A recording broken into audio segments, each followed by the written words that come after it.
Welcome back to news you're just not seeing enough of in the United States. Today is January 4th, 2026, and yesterday the United States crossed a line from which there is no return.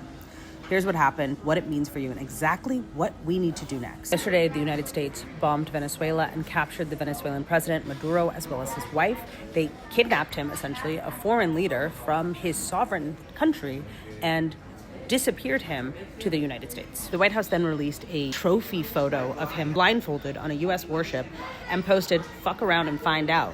Mob talk as official policy." Then during the press conference, Trump said that the United States is going to run Venezuela. Quote unquote, that the U.S. is going to run a sovereign nation until it can make a transition of power. Not the people of Venezuela, the United States. This is an occupation.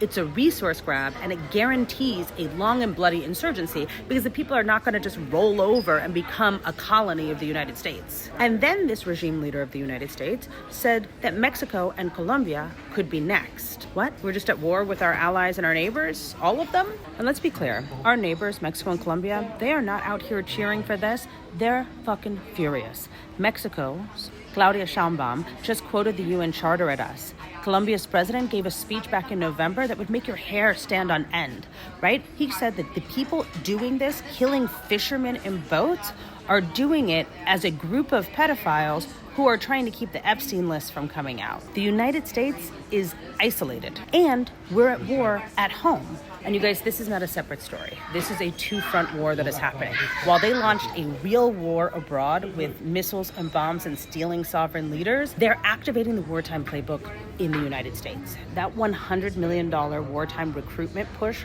for ICE agents, that's for all of us. That data centralization, that's the surveillance of all of us. The crumbling Social Security, that's a population made more vulnerable. Foreign war justifies domestic control. It is the oldest play in the book, and they're being blatant about it. So what does this mean for you? One, we are all less safe. American assets worldwide are bigger targets. Two, your digital privacy is over. Whatever semblance of privacy you thought you had, it doesn't exist. Because national security is going to justify grabbing every piece of data and surveilling you. Three, your community is now your new security system. You need to know your neighbors. You need to build local networks for information and support. Four, you need to secure your documents, your passport, your birth certificate, legal papers, custody agreements, your deed to your home. You need to make sure you have physical copies. You need to assume that you're going to have to prove your own compliance. And you need to make sure all of those documents are apostilled. And hopefully you actually give a copy of those apostilled documents to someone who is out of the country in case you need them. Yes, it sounds extreme, and that's where we are. We're in an extreme. You need to harden your information diet. You need to follow sources that you can trust.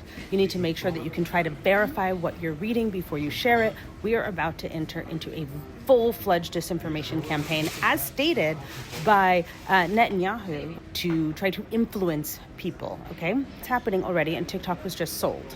So the U.S. version of TikTok is going to become a propaganda machine. You are likely not going to continue to see my videos, so please follow us over on Substack. That is our new homepage, so please join us over there. And last, you need to grab the book. I say it all the time, but you need to grab the book. A Navy SEALs bugging guide is going to help you get prepared. You're already late. Bombs have already fallen. You're already late.